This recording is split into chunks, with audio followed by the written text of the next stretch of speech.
us, mate. We're in. Welcome to the first edition of Berwick Bowling Club CrunchTime. Andrew Bunnell and John Rich bringing you our finals review, season review, 2021-22 Pennant season, weekend and midweek. That's it. Andrew will give us a quick rundown on midweek Pennant and how that's finished up, and then we'll move on to the weekend Pennant.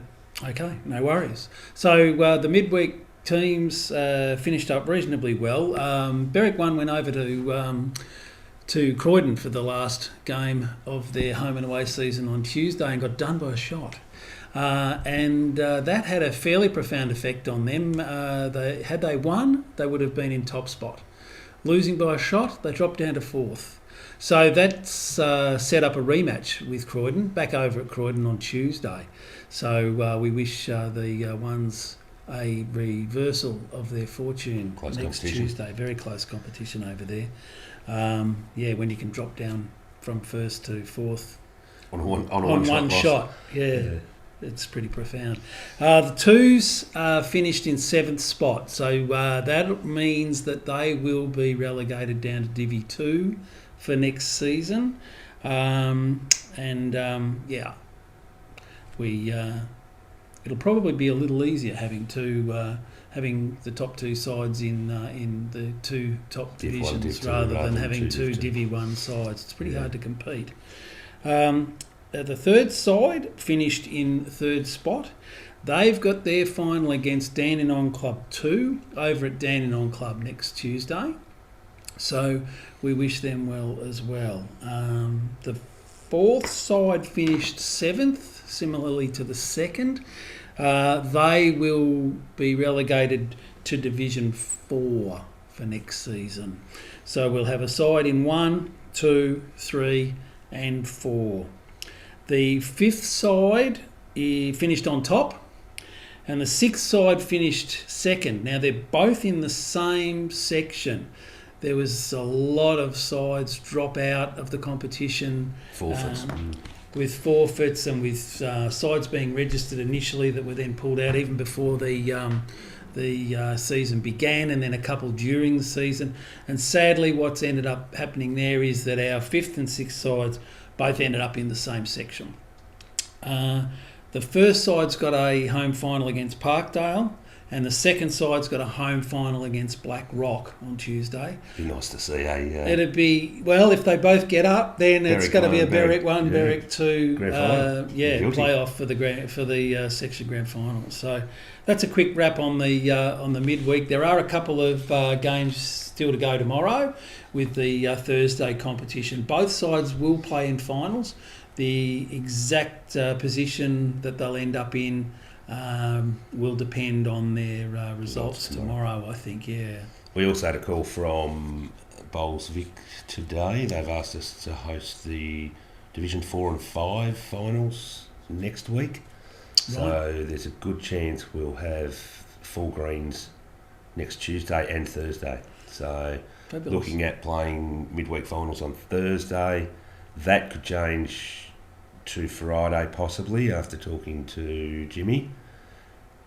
Yes, there's a lot of competition between the people who are playing Tuesdays and Thursdays as to whether they can. Yeah. So it could be that the Thursday finals get moved to Friday, but we'll wait and see what happens tomorrow and how many are involved. Obviously we will be, so there's a good chance we may move to the Friday. Yeah, well, that'd make a certain amount of sense. So that's a wrap on the midweek Pennant. Thanks, mate. No problem. Glad you kept up with that because I had no idea where they were all at, to be totally honest, with what's been going on this week with, once again, COVID. One of the advantages of putting all of the results and all the rest of it up on the website, you get Facebook to watch it all. And everything else, you sort of do keep across it all. It's been a pretty hairy week. Lots of pull-outs. We had one guy stuck in Queensland that couldn't make contact with us, finally made contact with us on Friday afternoon, but nobody bothered to check the phone lines down here on the answering machine, so poor old Kirk got stuck in Queensland, and we had guys running around 15 minutes before the game, the twos game. I think that gave Matty Nagel a run in one of the top sides, or in the second side. Who basically took his chance and ran with it, and has been rewarded with a spot in finals for the threes. He's been playing in the fours and fives all year. Good on him. Great result for Matty, and Well done, good Matty. luck this week. Well done last week. So, but COVID struck again. We've got some issues this week with COVID. Yes. Unfortunately, a couple of people really unlucky. Really unlucky to miss out. Carol Klooster, probably the best lead in the club this year for Pennant. She's gutted. She's shattered. I bet she is. She's out till at least next Tuesday with COVID. So basically, probably the most improved player last year. Started in the twos this year. Got her run in Division 1 as well with our top side. Ladies Club champion. Ladies Club champion, performed outstandingly with the ones, and has probably earned that tag as the best lead in the club at the moment. Yeah, well, she was She's definitely not gonna play finals. She was the best on ground on our rink on Sunday against our friend Ellie Forsyth and his crew at Clayton. Just said that she's not going to get a run this week. And our best wishes go out to you, Carol. Don't worry, we'll all be trying to get the results so you can come back the following weekend. It'd be great if we did. Yeah, it'd be fantastic. And we've lost one of our better performed skips out of the third side as well. So Cranky Mills, poor old Cranky's rang us this morning and told us he's got COVID as well. So he's out as well. So certainly having an effect, that thing. In relation to the threes, that will be a selection that we haven't dealt with yet.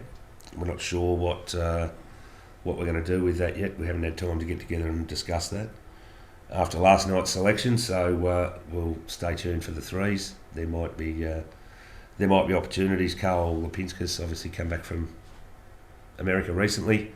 He's played a couple of games. We had him down as the first emergency. It looks like he'll get a run. It's just how we move those sides around. So we'll keep everyone up to date with that, and they'll be able to come up and have a look at the board over the next couple of days, and hopefully we'll have it all finalised. So we'll move straight on to our Div 1. Yep. Our Berwick 1 side playing their final game this weekend against Cheltenham at home on Saturday. After a couple of double headers, some good results over the last few weeks. Unfortunately, went to Clayton on a pretty ordinary green, and I know I'm not talking out of place there because their bowlers agree totally that green's not great. But you're playing Div 1 bowls. You've got to adjust. We didn't, unfortunately, and got rolled by a side fighting relegation. So kept us on top spot by 2 points. So the final four for the ones before this weekend is Berwick 1, Cheltenham, Keysborough and Parkdale with 1 round to go. There is a couple of results or a couple of games this week. Obviously Berwick playing Cheltenham, us playing Cheltenham to decide top spot. And we have, is it Keysy? I can pop the. Just having a quick look. Matches up. Keysy playing Parkdale, which could have a bearing on full spot. Bo Morris, you would expect to get the chocolates over Upway. You would. So they will come into contention, 11 points behind Parkdale. And Clayton playing their ace in the hole with Fisher and Forsyth again this round. No, Ali's not there. No, he's away. Just Fisher. He's away, I believe. So right. Fisher, and I think we spoke to Todd Simmons from Hooded Life, and doesn't get any easier. Todd Simmons is popping in, and Dylan Fisher as two of these skips dropping down to Division 1 after deciding to let their season just roll on in Premier League, Clayton. So some great games coming up. Back on our green, it wasn't a great game against the ones against Cheltenham at Cheltenham earlier in round 9, I think. Mills was well beaten by Gardner, 29-8. McQueen went down 24-18, fighting game against Colin Keane. John Rich, my rink, had a one-shot loss against Miller. and Sticks Allard went down 22-13 to Jason Dunkley. So we've, I would say we're back to what our finals side was going to look like. Yep. For the ones, so there'll be no excuses. The Greens are running really well, and we hope to get the win up to keep top spot. It'll be a totally different game on Saturday as compared to what we faced against them at their home ground when we played them. That was the Saturday after we'd had 75 mils of rain on the overnight. It was very heavy. Not our happiest hunting ground, a heavy green. Although we've had mixed results on heavy greens in the last couple of matches too. Josh McQueen will come back in this week. Obviously, Lockie Ash filled Josh's role last week very well. 2 wins over the weekend for that rink. Graham Manifold came up to third, did a great job. So they went really well. Myself, yet to be confirmed. Got a few issues going on, so whether or not I'm back yet will be determined. Hopefully we can decide that tomorrow night. But no COVID. Right? No COVID. No COVID. I wouldn't be sitting here if there no COVID. Just a few issues to deal with. So that's our wrap for the ones. There'll be more on that with our second episode of CrunchTime next week. We'll see how obviously review the twos. Review the 2s to 7s, Division 2 to 7, and preview the weekend of finals for the ones. On to our second side, Berwick 2. They've had some rough results the last couple of weeks. They have, they have. 2 weeks ago, they were sitting on top of the ladder, and they've had a couple of ordinary results that have just seen them drop to third spot now. So they'll go to Narry Warren. Yep. Most of our bowlers know the Narry Warren green very well. Last time out against Narry, they got 16 points with 2 draws and 2 wins. So they know how to win at Narry, and the makeup of the Narry Warren sides is probably going to be something similar to what we faced there last time. I think it was round 12, so just a couple of weeks ago. No, when was that? I do have it here. Round 12. There you go. 19th of the 2nd. Well done. See, I did my homework. A couple of draws there. Frenchie had a draw, 15 all. Clarkey had 25 all against Paris. I think they finished at about 7:30. Yeah. Sorry, guys, I had to throw that in. We love you, Clarkey. They finished quite a way behind with probably the 2 slowest skips in Melbourne. Yeah. Charlie got up, 3-shot win over Cameron Lee. Yes. And Rob Morley had a great win. And Cameron's been there winningest skip, and he's won most of his games actually. Well, that's a good that was a good matchup then, Charlie against him. That's right. So against Cameron Lee. So 26-23, that was a good game, but that was also the week that Carol Cloister went back to the 2s. Yes. And Dennis Griffin went in after he first came back. Ah, that's right. The previous week, so Dennis was playing third, so they had a great win, 27-12. So speaking of people that are a bit stiff too, doesn't get Dennis? Yeah. So Dennis is our first emergency at the moment, but if I don't get up, he'll get his spot. Yes. His attitude's been good. Fantastic. Right. Dan, he's a good club man, and he'll do what needs to be done. And if there's a spot for him to fill, then we know that he can play any position for us. So ideally, I guess if he had played the whole season, been available, he would have been there. But a knee complaint, knee issue sort of has ruled Ben out. But keep your chin up, Dan. You'll be team managing with us and first emergency, and we know if there is a spot there to fill, mate, you'll do it. And give 100%. So basically, the 2s will go to Narry. It should be a cracker of a game. There won't be much in it.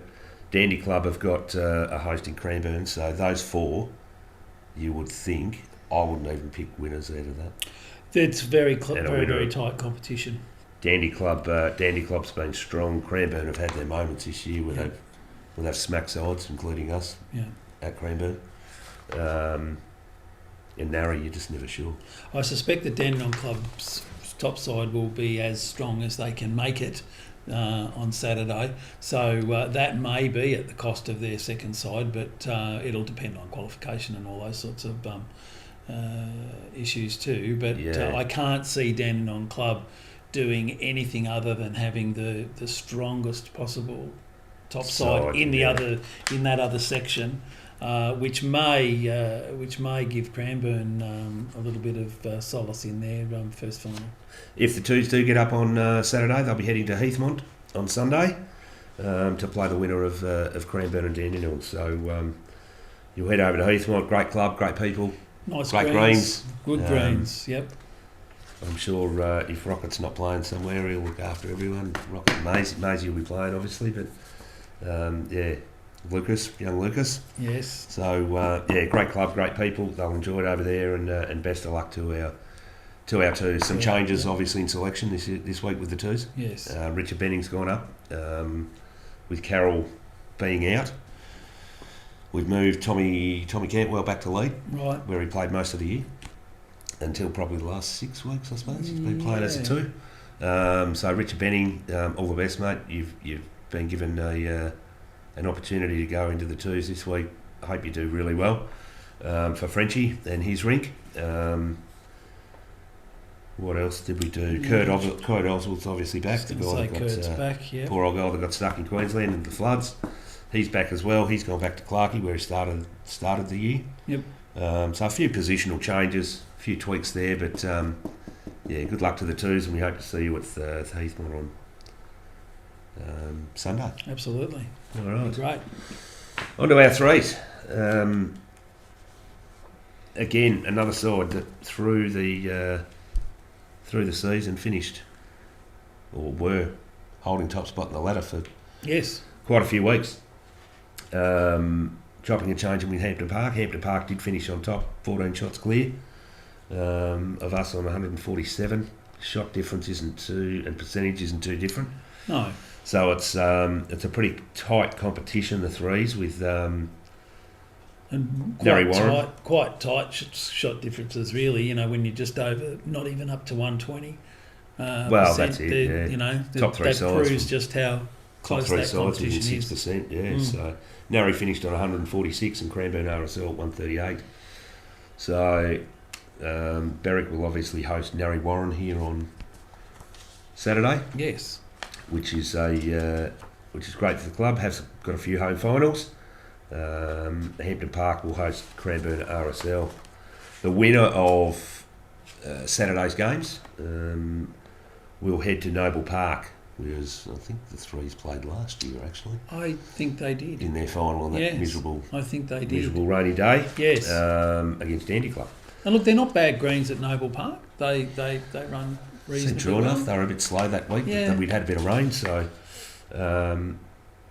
pretty true. I think. They're not overly fast, but they usually draw well. Yeah. I think the last time these two met, Narry had a close five shot win. At Narry, so we get them back on grass now after them being on synthetic, which is handy. Well, we had three rigs up that day. It was only the one rig that got Narry over the line. Having a look at it, Kenny Graber, who's basically the best performed skip in the competition at the moment. Yeah, 11 wins from 13 games. Not a bad effort. Eh? Probably disappointed at the start of the year. Kenny wasn't in the Twos. Yeah. But he's taken all before him. I think he's only lost 3 or 4 games, hasn't he? Two games for the year. So, it's a great effort from Kenny. Yes. He's a good club man, life member, and just keeps keeping on. Yeah, he had a good 8-shot win that day. Cliffy Fothergill skipped another rig there and had a 1-shot win. Carsten was the one that copped a bit of a hiding that day, 16 shots, which I guess we've been saying it all year in the Raps. big one-shot losses are going to cost you and finals. It's hard to cover. Even more important. Hard to cover a big gap. And Cranky, who's I think the fourth best performed skip, he got up by 2 shots. So. He's had 9 from 14. It's not a given, this of the threes. No, it's not. At all. The way they've been winning games, the fact they've been chopping and changing on top of the ladder with Hampton Park, you sort of expect Hampton Park and us to be playing off in the final on Sunday. Yeah, well, you'd hope so. But this is not a given. This one. Narry Warren's had a lot of churn in that side. Their skips are performing around the 50% mark, a little bit under. So we've certainly got better performed rinks on paper, but the proof of the pudding's in the eating, isn't it? We've got to go. We've got a home ground advantage, which is an advantage. And we need to work hard throughout the course of that game to make sure of it. And again, selection's been a big one for this side. Tomo's been a little bit out of form since he had COVID and came back. No disrespect, Tomo. That's just some honesty, mate. You haven't really performed, so we've put him from third back to 2, and we've thrown Lynn McCarran. He's had a really good season. He had some health issues last year, and he's come back and had a great season, Lynn. We've thrown him into third for Cliff. Right. So I think Cliffy and Lynn will work really well together. That's a strong back end, yeah. And a strong back end with Jackie and Tomo at the front end. Yeah. I think they'll perform well. And I know Jackie's enjoyed the last couple of weeks playing with Cliffy? With Cliff. Yeah. She was saying that been getting some really great support there and a bit of an education too, in a different way from others that she might have played with, playing with Cliffy. And that's what you expect from Cliffy. He's been around the club for a long time, played a lot of bowls, played a lot of good bowls and a lot of experience, high level bowls. And happy to share the experience too. Yeah, that's what we want. Yeah. And newer bowlers and younger bowlers. Yeah, get out there and listen and learn from these guys. I think a lot of people look at the older guys and go, just oldies, that's right. Don't want to listen to them. But there's so much experience and so much to learn. I know playing as a skip with Laurie this year and that second half of last year, or most of last year, what he's taught me, it's phenomenal. The things you learn. I'm looking at an open draw on the forehand, and he's saying, mate, just play through those bowls with the backhand. Look at your percentages and go that way. So there's so much there to learn from these guys that have been around and had so much more experience. So Jackie's done that. Team 11, Cranky's ring. So chair of selectors, Karamaki. She's done an absolute ripper job this year. She's been battered from pillar to post by the members. It's fair to say. Unreasonably, probably. It is a thankless task. It selection. Is. She's been an easy target, being the first female chair, I think. But she's taken it all in a stride. This week, I think, is the week to step up. She's going to have to step up to skip. Look, there's no decisions been made yet, but you sort of look at it and you go, okay, well, Carl's had a couple of games back. He's could be a bit rusty. You maybe put him into the third spot, and Karen might be the week she's got to step up. And I'd love to see her shut a lot of people up. I really would. Well, yeah, absolutely. I'd love to see her go out there and just have an absolute blinder. I reckon there's an opportunity across these 4 rings for one of the rings to have a big win. To have a standout. So if the other 3 can keep it tight, I've got a real good feeling that there'll be a ring there somewhere. Maybe Kenny's, I don't know. That's going to have a real good win. Kane, obviously learning the craft as a skip as well. He's got Brucey with him, who's very experienced. Fresh off winning the corporate challenge too, Kane Diamond. Kane Diamond, big fella. Cloud 90 was on. They've got plenty of. They'll have plenty of advice coming back from their second Tommy. Tommy Livingston's in that ring, so. There's some skill. There's some youth and experience there too. Do you know he'd be sewing he'd be so relieved Tommy Livingston. I reckon I've got 4 pages, and I mean A4 pages, that I could print out of text messages. When he came back from Queensland, maybe getting a spot in the finals, and maybe not. He's managed to get one, but my God, he did not leave me alone for a week. He's campaigned hard. And then he started on Karen. So after that, I mean that was Tommy, you're in. Don't let us down, mate. Don't let us down. No, he's campaigned hard. But anyway, that's where we're at for the threes. Like we said, they've had a great season. Couple of positional changes this week. We'll see what happens. But without making predictions, I hope to see them. On Sunday out at Noble Park. So they certainly deserve it. So well done to the threes this year. Good luck this week. We will have that final selection change done by tomorrow night, and we'll get back to you, let you all know what's happened there. So moving over to our 4 side out of our 8 that are playing finals is our Sixers, Berwick 6. They have had an absolute blinder of the year. 11 wins, only 3 losses. 2 of them might be to the top spot at Churchill Park.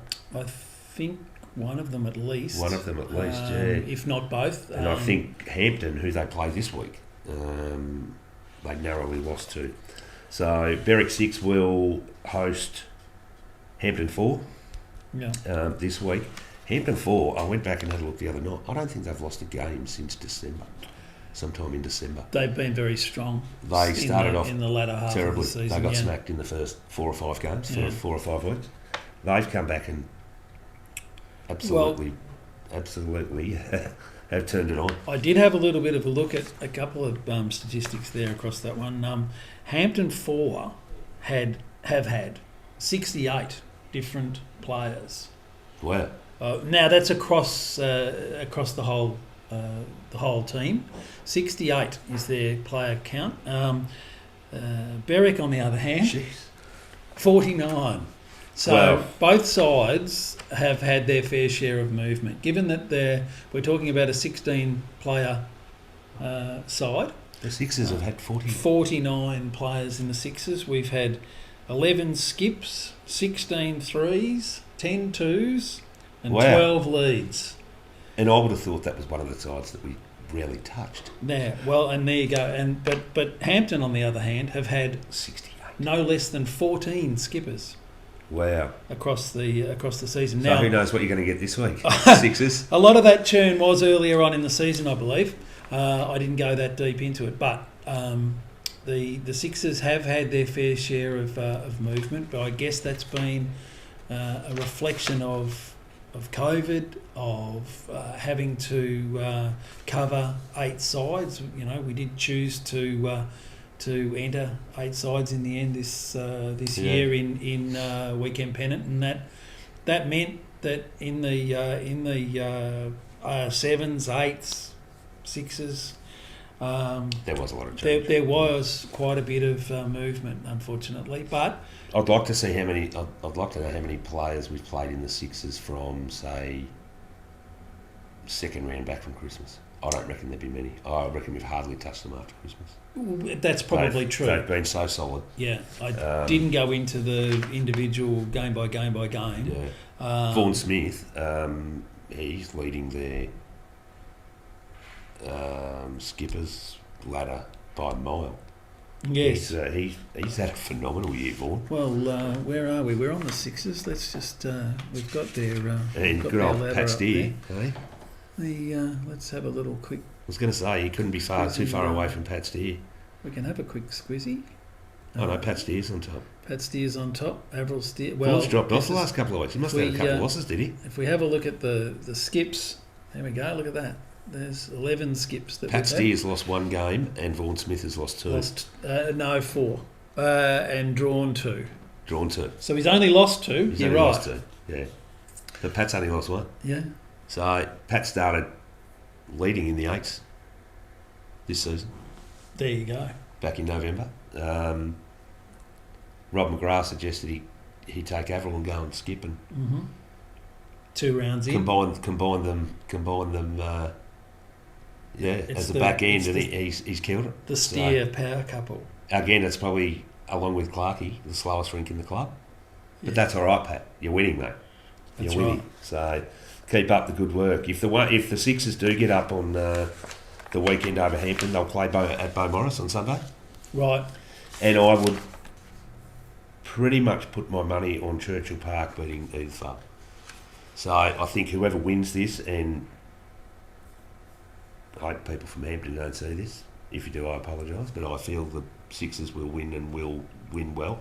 Yeah. I think it'll be a Berwick and Churchill final on Sunday at Beaumaris. Well, once again, we've got that home ground advantage that we need to take full advantage of. Absolutely. In that first final, getting them at home, there'll be plenty of support around. There'll be plenty of noise around. There's going to be 5 games on here on Saturday, including the first side's last home and away game. Yep. So the place is going to be chockers. Yep. Full greens. There will be people everywhere. So let's grab it. And last time they played, go with it. Was at Hampton. Yes. They did go down narrowly by 2 shots. So they took two of the rinks. So came away with 4 points. Probably only Bill Stylo's rink who seemed to get a bit of a touch up that day by 11. Right. Pat Steer, 11-shot win. So he covered that win. Helen Watson only went down by 5. And Vaughan Smith got up by 3. So okay. Other than the Bill Stylo rink, if they can tighten that one up. Well, a bit, again, it's covering a big loss. 1 rink loss. I'm backing them in. So I'll put my money on the Sixers to be playing at Churchill Park on Sunday. And they've performed well at Churchill Park in the past too. And I presume they'll play on Beaumaris as synthetic rather than their 17-second grass. But I imagine so. Yes. I would have thought, but if they get on the 17-second grass, I'll still back them to play Churchill Park. Well, they won't be on the grass because Beaumaris's top side is at home on Saturday. And if they don't play on their fast, this is Sunday for the final. Oh, this is the final. Final on Sunday. My apologies. Yeah, so no changes. Of course, they're here on Saturday. What am I saying? They're here Saturday and they're at Bowie on Sunday if they win. So we'll back the Sixers in. Yep. And I reckon they're the ones for me that will go all the way. Yeah. Well. So that I'm confident about. The other ones are a bit too close. Not putting anyone else out or putting anyone else off. The Sevens might have something to say about that, mate. So the Sevens, our Division 7, we've got 2 sides in Division 7. Our Sevens finished on top of the ladder, well clear. Yes. 182 points over Moorabbin, who I don't think they played a game in the first 5 or 6 rounds because they had forfeits for some reason, but kept getting the 16 points. There are only 3 rinkers in Division 7, 3-rink games, but I think they had 4 or 5 Well, forfeits. as you can see there on the screen, Noble Park 4 withdrew and Keysborough 5 withdrew early on in the piece. One prior to the season starting, I believe, or maybe after round 1, and the other one after just a couple of rounds. Yeah. So, that does sort of cause a bit of turmoil. But the Sevens, clearly on top. And they'll play Cranbourne 5, and they'll host Cranbourne 5. So at this stage, Moorabbin will play Carrum at Moorabbin, obviously. Yes. And the winners will play at Burton Park. Okay. On Sunday on Green 1 at Burton Park. So nice grass green to go and play a final on. And nice hospitable people out at Burton Park. I believe that the Green 3's actually not in use now at Burton Park. No. It's Rat. Yeah. Yeah. So the Sevens, again, How many have you written down? How many people played through the sevens this year? I did. Be a few. There were a few. Probably what have we not got 49, here? but It was close. Really? It was close to that. Yeah. Hang on, I'll just bring that up again in front of myself. while we're waiting, Talk amongst yourselves. 2 teams played last week. 40. 40 players. 40 players in the seventh side. So last played last week at Berwick. Now with the sevens, lose on the weekend. It will be at least a 55-point turnaround. So they've won all 3 rinks last week at home against Cranbourne 5, who they're playing this week, and won 92-37. So I guess Cranbourne 5 will be wanting to perform a little better than that, but we've got the you would expect that. But we've got the wood on them. So well and truly. Ron McGrath had a 30-15 rink win last week. Joe Corder had a 30-9 win last week. Wow. And the other one, Alfarina had a 32-13 win. Big. So, to our sevens, surely you're going to Burden Park on Sunday. We wish you all the best. We do indeed. You've had a great season.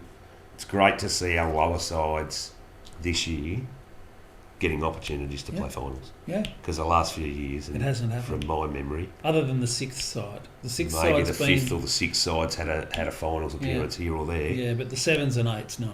But generally our bottom 4 sides struggle. Yeah, because they've been in such high divisions. Higher up. So the sevens all the way for me. You will go to Burden Park on Sunday and beyond, to infinity and beyond. And I reckon you'll play Carrum too. Yeah. Who finished 4th? Yeah. 3rd. And I reckon they're going to get the chocolates. Yeah. So Carrum. And there's 300 points for difference between what Berwick Sevens scored during the home and away season and what Carrum. Well, no, just their 4. Yeah. 850 to 580. Shot difference over 14 games is 353 to Moorabbin's 62. Yeah, there you go. So surely the sevens cannot lose.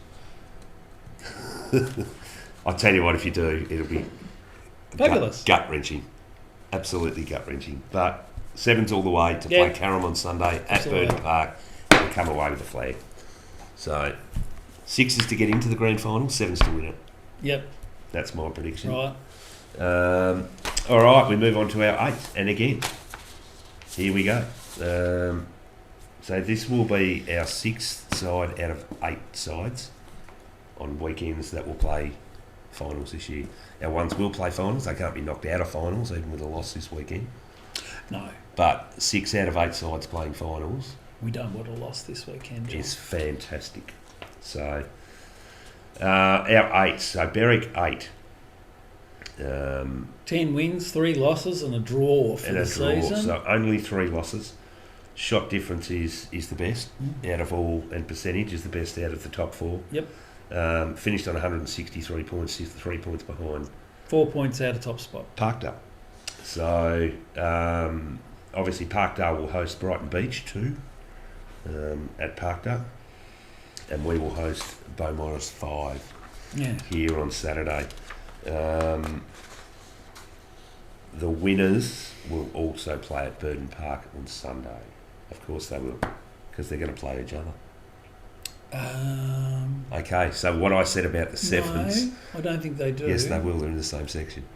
Aren't they? No, they're not. No, separate sections. Okay. Section 7, Section 8. Thank God for that. Keep a lid on it. I thought I'd just smash the 8s and... No, you're thinking about midweek. Midweek, there's definitely that happening. But apologies to all concerned.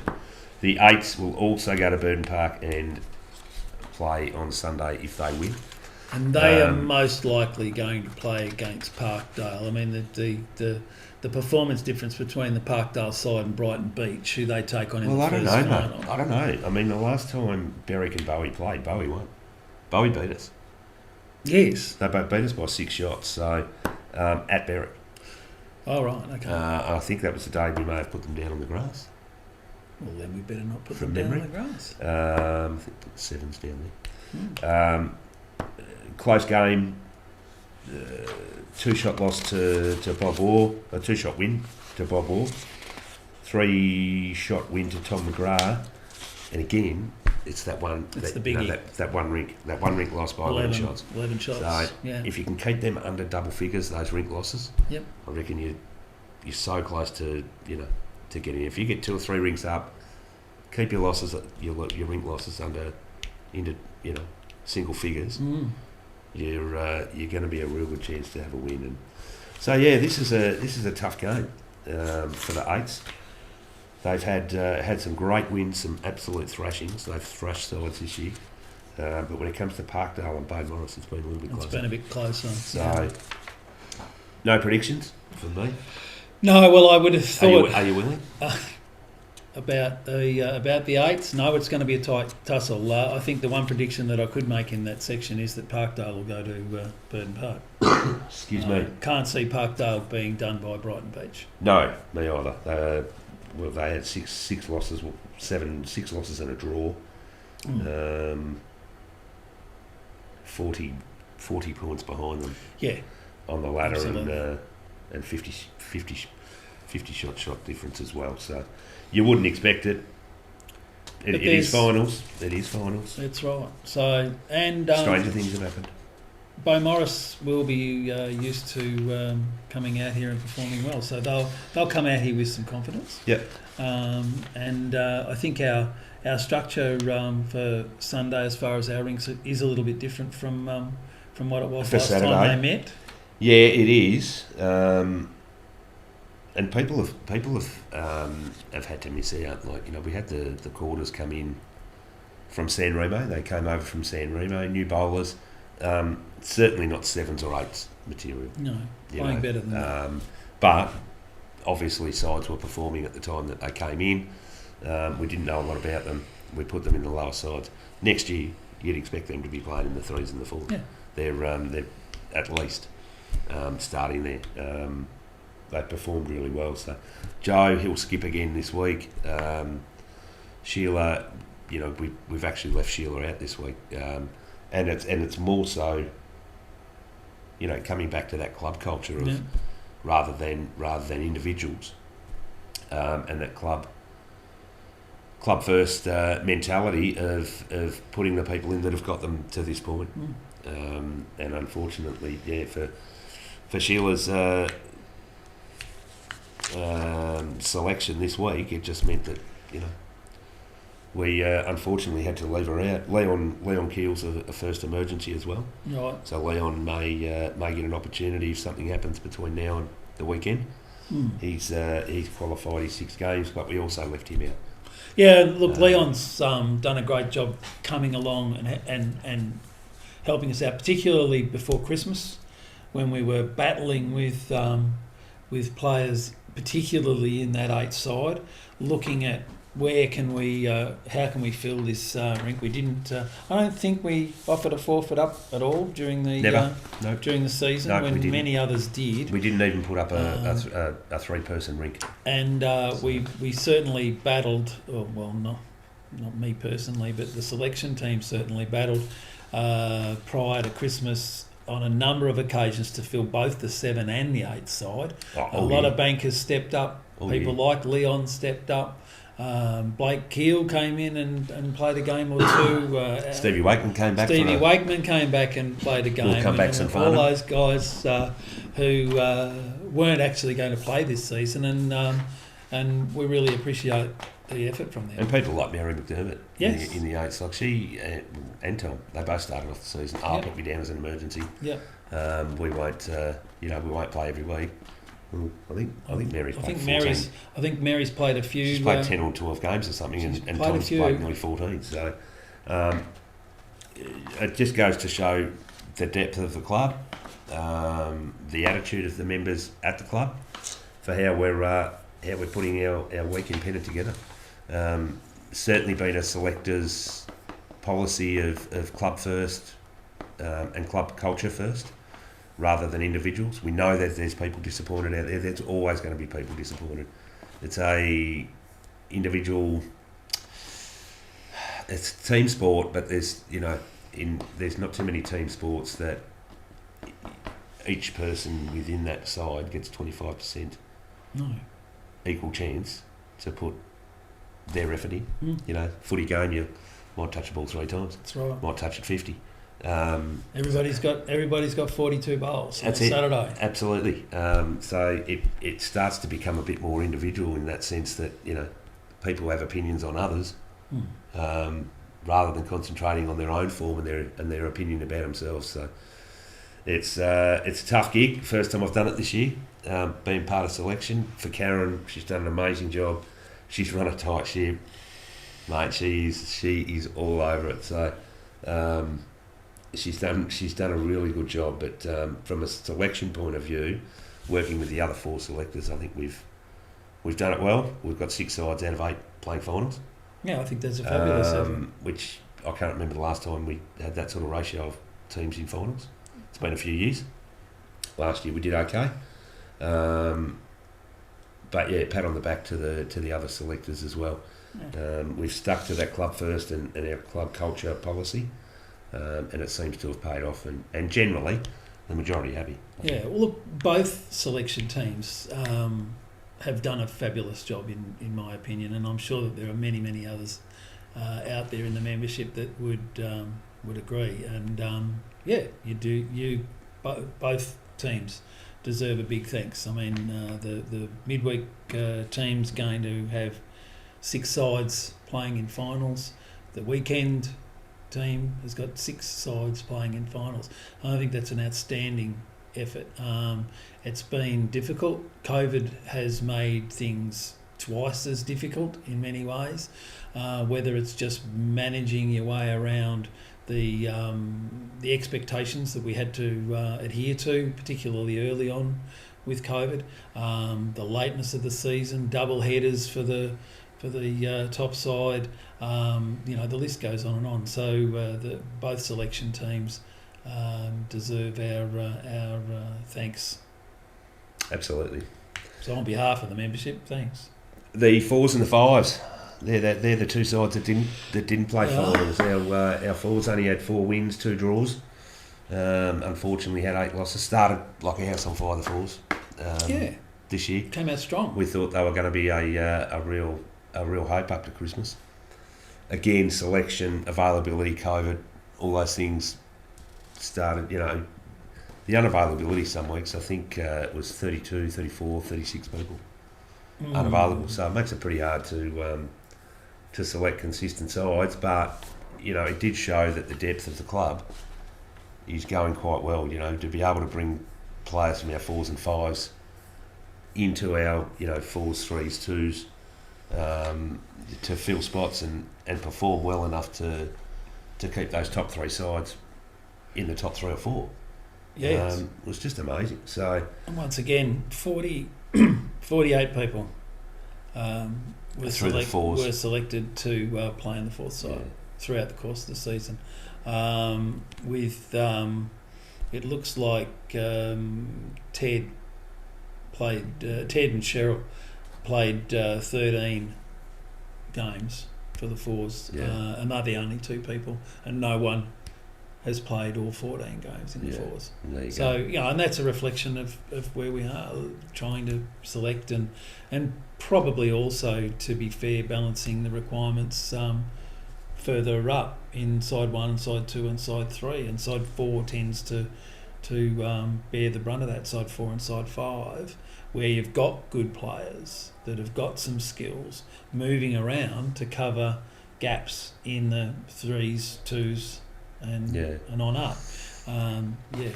We had. I had a question. Was it today or yesterday? I wonder how, because they're both our 3rds and our 4ths are in the same division. Yeah. How it would have gone if they were in different sections. Different divisions. If they swapped their sections. Oh, yes. You know, would our threes have played? I think there's some people in the fours, and I haven't had a look at it, so I don't know. But there is some people that think the Section 7 is actually a little bit harder than Section 6. Right. So take nothing away from the threes at all. No. But and I didn't say it, by the way, so don't come back at me. But yeah, I got to ask the question. So who knows? You know. But that's the judgment that you have to make, the decision that you have to make at the start of the season.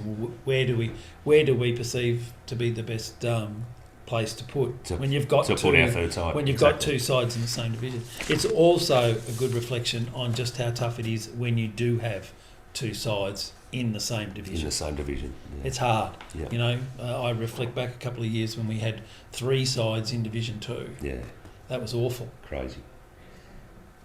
Okay, so well done to the fours on their efforts.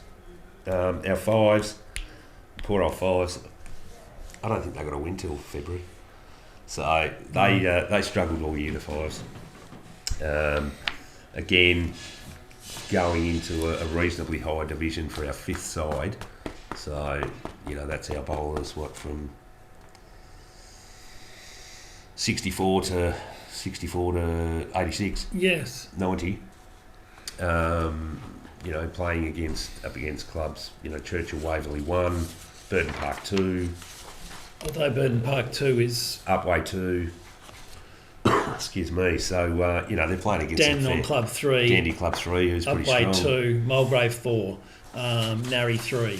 You know, so they're all... They've been up against it. They're you know, and Keysborough 3. And we're always going to be up against it, they say. In fact, when you look through it, the sides above...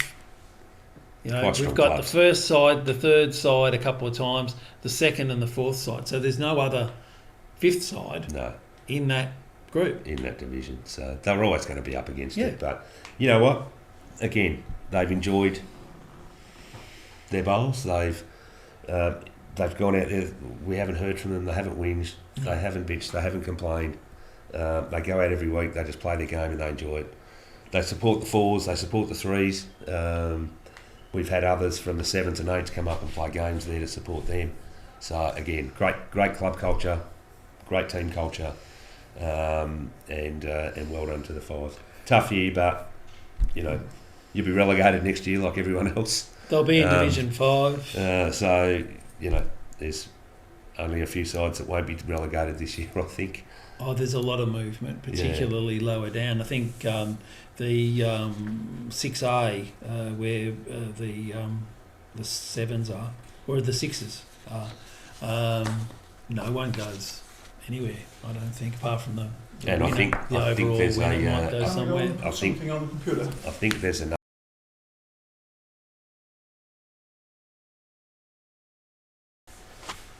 I think I've just lost my whole train of thought then, Andrew. So I apologise for that. That's right. And don't even know where I was going with that. Again, the fives, 42 people played for us in the fives. Yep. Over the course of the season. It's a hard gig, but they'll go into Division 5, and they will be more competitive in that division next season. That's what I was going to say. I think there's one division where if you don't win the grand final, you're out. Yes. You're getting relegated. Yeah. So, okay. Well, that covers pretty much everything for our. I think so. Weekend pennant. Yeah. Little brief discussion on our midweek. We've got a big weekend coming up. Big couple of weekends, we hope, and I think we're all excited and looking forward to it. Get out on the greens this week. Plenty of practice with a purpose, like I said. Yep.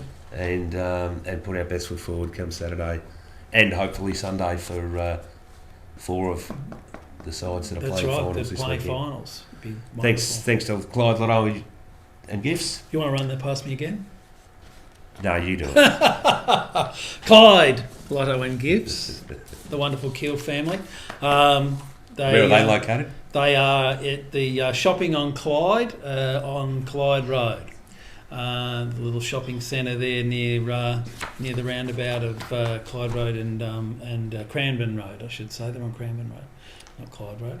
Thank you to the Keel family for all they do for us and and their support. And we'll First emergency, Leon. First emergency, Leon might get a gig depending on what happens.